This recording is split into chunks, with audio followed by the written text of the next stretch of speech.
morning students, I welcome you all to the online class of SGUI. So today we will be starting chapter number 14, that is linear equations. So what are linear equations? When we separate the two parts of an algebraic expression with the help of an equal to sign, then that is known as linear equations. ठीक है? That means अगर आपने एक algebraic expression लिखी है, suppose 4x minus 3, और linear का मतलब क्या होता है कि x में जो पावर है वो सिर्फ और सिर्फ क्या हो सकती है, 1 ही हो सकती है। लीनियर का मतलब होता है ऐसी अलजेब्रिक एक्सप्रेशन जिसमें वेरिएबल्स में सिर्फ और सिर्फ एक ही पावर हो और एक्सप्रेशन सिर्फ एक ही वेरिएबल में हो, उसको आप क्या बोलते हैं, लीनियर इक्वेशन बोलते हैं। एंड इक्वल टू आपने लिया 7, ठीक है।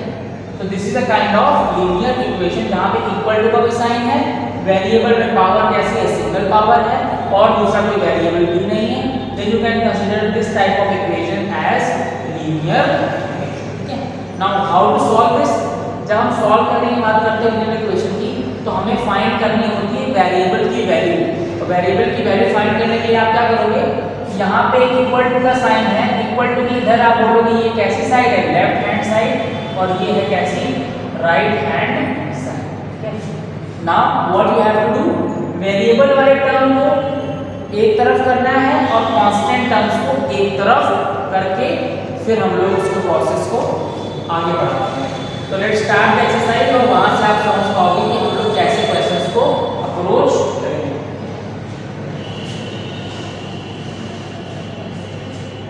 Now question number 1, question number 1 is saying 5 bracket z plus 4 is equal to 30। अब आपको क्या करना है, इस क्वेश्चन में you have to find the value of z। अब क्योंकि 5 इसके बाहर ब्रैकेट के, तो 5 का मल्टीप्लिकेशन अंदर करना पड़ेगा। दैट मींस 5 का मल्टीप्लिकेशन z में भी करना पड़ेगा और 5 का मल्टीप्लिकेशन 4 में भी करना पड़ेगा। तो what we will get, we will get 5z plus 5 4 जा 20 is equal to 35। Next step हमें क्या मिल गया, 5z plus 20 is equal to 35। मैंने फिर क्या बताया था, सारे कांस्टेंट टर्म्स को एक तरफ, वेरिएबल को एक तरफ। रूल क्या कहता है, अगर आप किसी भी कांस्टेंट को या वेरिएबल को एक साइड से दूसरे साइड ले जाओगे तो उसके साइन में चेंज आ जाएगा। मतलब अगर ये 20 उधर जाएगा on the right hand side, तो यहाँ पे ये प्लस 20 है, तो उधर जाके इट विल बिकम माइनस 20। तो it will be 5z equal to, ये माइनस 20 इधर आ जाएगा, दिस विल बी 35 और प्लस 20 इधर आ क्या हो गया, minus 20। This will give us 5z is equal to 35 minus 20 is equal to 15। हमें 5z वैल्यू नहीं चाहिए, हमें चाहिए केवल और केवल z की वैल्यू। देयरफॉर हमको इस 5 को भी यहाँ से रिमूव करना पड़ेगा। मैंने क्या कहा, कोई भी चीज इधर से उधर जाती है उसके साइन में चेंज आ जाता है। यहाँ पे ये जो है z के साथ मल्टीप्लाई हो रहा है, उधर जाके ये क्या हो जाएगा, डिवाइड हो जाएगा। It will give us z is equal to 15/5। तो वी कैन से z की वैल्यू कितनी आ गई, 3 is the answer of this question number 1। ठीक है, चलिए क्वेश्चन नंबर 2 देखते हैं। Question number 2, it is given 2y minus 5/2, y minus 5/2 is equal to 0. ठीक है, फिर से वैसे से स्टेप्स यूज करेंगे। 2 का मल्टीप्लाई y से विल गिव अस 2y और फिर 2 का मल्टीप्लाई माइनस 5/2 से, मतलब 2 का मल्टीप्लाई वैसे लिख लो, माइनस का साइन लगा तो 2 अंदर है तो 2 मल्टीप्लाई बाय 5/2 और दिस विल इक्वल टू 0.2 से 2 एलिमिनेट हो जाएगा। This will become 2y minus 5 is equal to 0.3। ठीक है, मैंने क्या बोला, ये 5 इधर जाएगा तो what it will become, it will be added, -5 इधर जाके +5 हो जाएगा। This will be 2y equal to 0.3 plus 5. It will be 2y is equal to 5.3.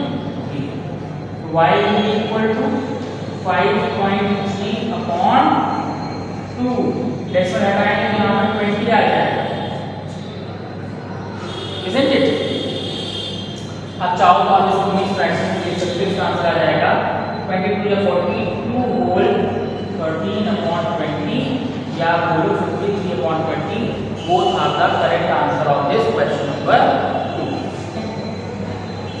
Similarly आप questions को और ट्राई करेंगे. मैं एक क्वेश्चन बता देता हूँ, बाकी आप प्रैक्टिस करोगे तभी आएगा. मैं जो क्वेश्चन मैं कल डिस्कस करूँगा आपके साथ. तो लेट्स सी क्वेश्चन नंबर 11.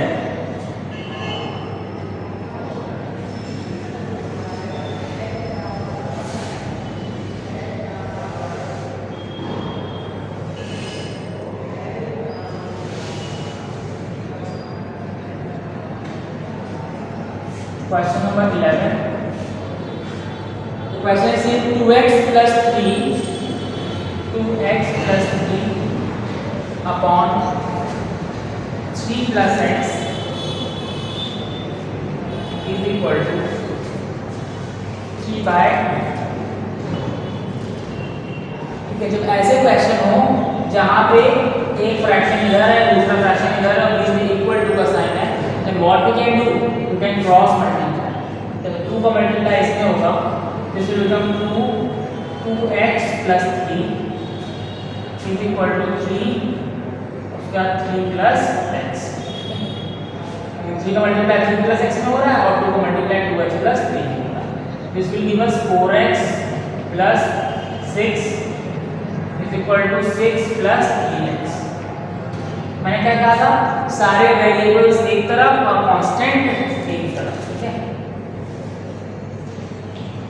तो आप 3x को इधर ले आओ तो इट विल बी 4x, ये पॉजिटिव इधर आके -3x हो जाएगा. इधर क्या बचा 6, इसको उधर ले जाओगे तो -6, तो 6 - 6 0 है ना. और यहाँ से 4x - 3x x is equal to 0 will be the answer of this question number 11. ठीक है, so similarly you can try all the other parts of this exercise 14a. In our next class we will be discussing few more questions of the exercise and then we will move to 14b.